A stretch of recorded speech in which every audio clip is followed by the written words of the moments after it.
let me show you how to use wired headphones or earphones with your Samsung Galaxy Tab S11 and also S11 Ultra. So as you already know, basically these tablets actually do not receive like a headphone jack, so which is absolutely ridiculous in my opinion. So, but we can still actually use wired stuff with these tablets. So the way we can do it is first you can either get like headphones that already come with Type-C like connectors, so such as I have here, so those work absolutely great. But again, so if you want to use your old ones, we can also do that, and we simply need to get adapter like this, so which essentially converts Type-C to 3.5mm jack over here. So this is called DAC adapter over here.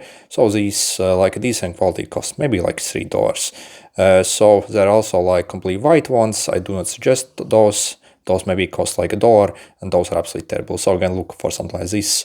So again, for example, I got this from AliExpress. Literally, this looks actually very high end. I'll leave maybe a link where you can get this.